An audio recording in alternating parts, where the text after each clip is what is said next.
My name is Elizabeth Rose. I'm known as Lizzy Rose. My profession is Australia's celebrity psychic.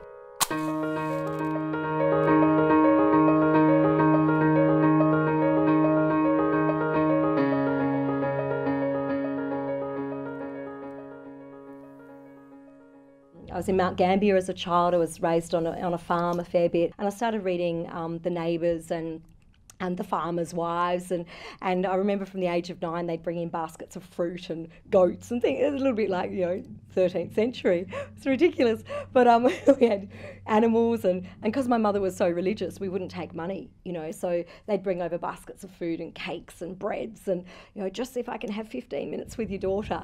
So that was really interesting. I left home at 12. Very young age. I left home at 12. That's another story. But I did start professionally reading from 12 and actually had to leave the schools I was attending because it became too overwhelming for the students and the parents because they were all coming in for readings. So I've had a really interesting life. But again, when you're living it, you don't think, you just live it. It's not till you look back and you go, wow, I guess that was a little unusual, especially being a mum now and seeing my kids don't actually live like that. So a huge, interesting life. And yes, I feel that I was born to see and sense, and we all have different gifts. Some people can paint. I can't draw. I can't even sign my name the same. So many things I'm not good at, but I know what I see and sense. And I think if you have something that's, a gift in whatever way, share it and love it and appreciate it and learn from it. I have this clear memory of going to school with my mum and walking down this side street and seeing this old lady pass us by, and I seen her big, black, beautiful, healthy dog with a red collar and lead, and his name was Jack, and he was really, really excited. And it wasn't until years later that we seen the lady again before she passed, and she said the dog that you seen had passed 17 years before that.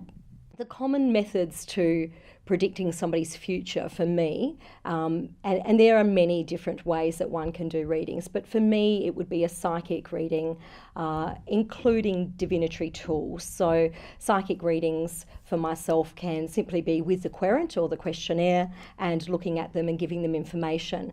Then as a clairvoyant I would use tools.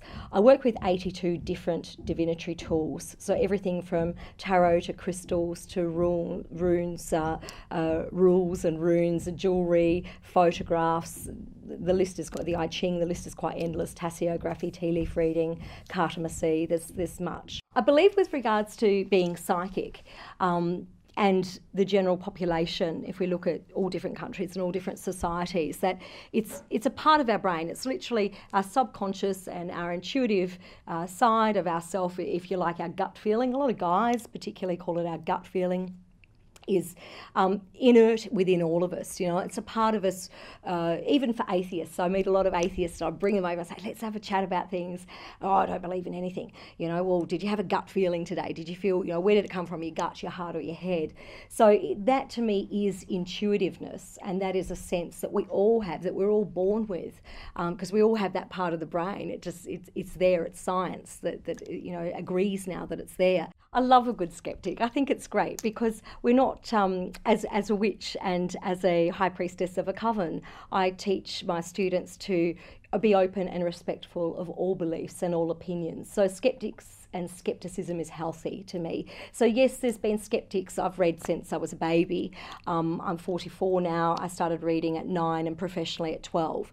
So yes, over the decades as time has changed, there's been different degrees of skepticism that I've seen. Nothing too nasty or negative, and I think it's how you handle it. And I always find it's intriguing to ask a skeptic why they feel that way. What's their experience? Because their experience is valid, and I think it's interesting. If we all believed everything that somebody said, then we'd be pretty boring and